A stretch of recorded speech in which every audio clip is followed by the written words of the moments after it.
नमस्ते। मार्तंड भैरव चैनल में आप सभी का स्वागत है।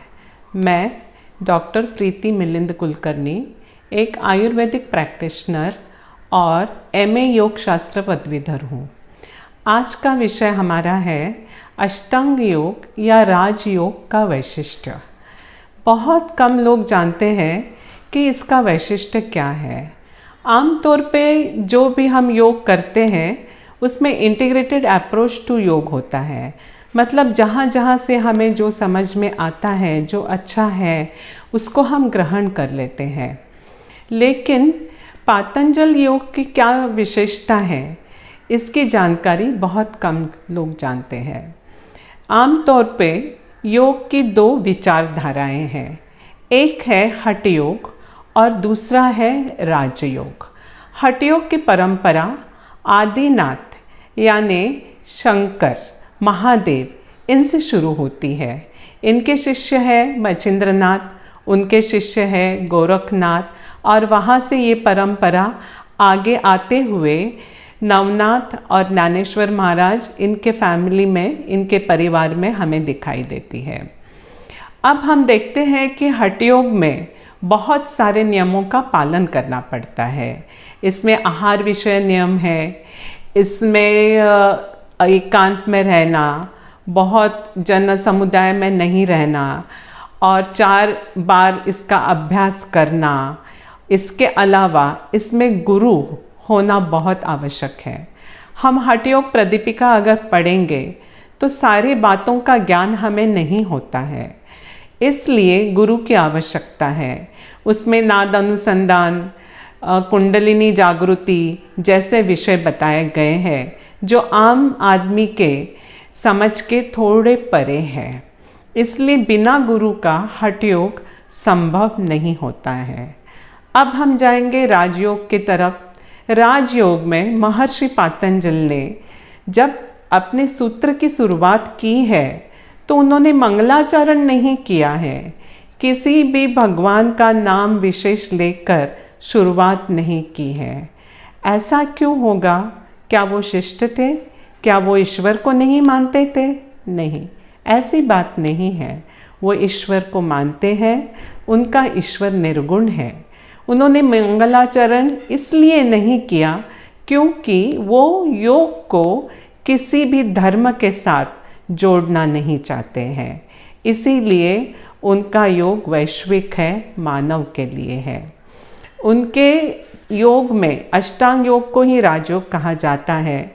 आप देखेंगे कहीं पर भी कोई नियमों का पालन करना बंधनकारक नहीं है। उन्होंने खान पान आहार विषय कोई बंधन नहीं डाले हैं। उन्होंने ना किसी गुरु परंपरा की कोई बात की है। इसीलिए राजयोग सीखने के लिए गुरु जरूरी नहीं है। अगर आपको गुरु मिल जाए तो ये आपके सौभाग्य की बात है, अच्छी बात है कि आप उसके मार्गदर्शन के नीचे राजयोग सीखें। लेकिन इसमें ये सवाल फिर आता है कि हमें कैसे पता चले कि हमें कब क्या करना है। राजयोग सूत्र पे व्यास जी ने भाष्य लिखा है, वहाँ पे ये एक सवाल पूछा गया है कि हमें कब कैसे पता चलेगा, अगर इसमें गुरु नहीं है तो आगे का अभ्यास कैसे होगा, कौन सा करना चाहिए, इसका ज्ञान हमें कहाँ से प्राप्त होगा। तब व्यास जी ने कहा है कि तुम्हारा योग ही तुम्हारा गुरु बनेगा। आप अगर महर्षि पातंजल के नियम अनुसार योग साधना करते हो तो ये साधना ही आगे बढ़कर तुम्हारा गुरु बनता है और तुम्हें पता चल जाता है कि तुम्हें क्या करना है और क्या नहीं करना है। तो इसमें कितनी आसान और सरल बात महर्षि पातंजल ने हमारे लिए रखी है, क्योंकि हठ योग में हम देखते हैं आमतौर पे नियमों का पालन करना, बंधनों में रहना, ये सन्यासी ब्रह्मचारी इनको ठीक है। हम जैसे जो संसार में रहते हैं, सब कर्मों में फंसे हुए रहते हैं, क्या हमारे लिए कोई मोक्ष का मार्ग नहीं है? तो पातंजल महर्षि कहते हैं ऐसी बात नहीं है। अष्टांग योग की साधना के द्वारा हम भी समाधि तक पहुंच सकते हैं और इतना सरल योग शायद ही किसी ने बताया होगा। वैसे योग की 4 शाखाएं प्रचलित हैं, जिसमें ज्ञान योग है, उसमें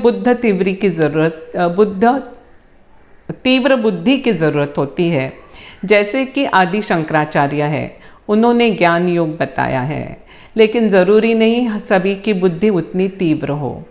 कर्म योग में निष्काम कर्म करने आना चाहिए। कर्म भी करो, सेवा करो और उसके फल की कोई आशा ना रखो। विवेकानंद जी कहते हैं, अगर आप किसी की सेवा करते हैं तो जो सेवा का मौका आपको देता है उसे आप धन्यवाद कहिए, क्योंकि ये पुण्य किसके हिस्से आया? आपके हिस्से आया। किसकी वजह से आया? तो जिसकी आपने सेवा की उसकी वजह से आया। ये होता है निष्काम कर्म। लेकिन इसके लिए भी वैसे चित्त शुद्धि होनी चाहिए। भक्ति योग भी इतना सरल नहीं है, इसमें चित्त शुद्धि बहुत लगती है। इसमें आम तौर पे हम देखते हैं साधु संत ऋषि मुनि आते हैं। तो क्या यही सब योग के अधिकारी हैं? क्या हम योग के अधिकारी नहीं बन सकते? तो ऐसा नहीं है। महर्षि पातंजल के पथ पर चलते हुए हम भी योग के अधिकारी बन सकते हैं। यहाँ देखो ना, हमें तीव्र बुद्धि की ज़रूरत है। चित्त शुद्धि तो उनका अभ्यास और अष्टांग योग करते करते आ जाती है। उनका पूरा ध्यान चित्त शुद्धि की ओर है और उन्होंने एक एक अंग इस ढंग से बताए गए हैं कि हर जगह पे हमारी शुद्धि और बढ़ जाती है और आखिर बढ़ते बढ़ते हम समाधि तक पहुंच जाते हैं। अष्टांग योग हम सिखा सकते हैं, इसमें कोई किसी मेरिट की आवश्यकता नहीं है, कोई भी सीख सकता है। इसमें पढ़ा लिखा हो, अनपढ़ हो, स्त्री हो, पुरुष हो, बाल हो, वृद्ध हो, हर कोई राजयोग के पथ पे चल सकता है। और यही महर्षि पातंजल की महानता है कि हम जैसे सामान्य लोगों के लिए उन्होंने ये अष्टांग योग बताया और इस पथ पर चलकर हम समाधि तक पहुंच सकते हैं। धन्यवाद। अगर आपको मेरा ये वीडियो पसंद आया हो तो आप कमेंट कीजिए, शेयर कीजिए और सब्सक्राइब भी कीजिए।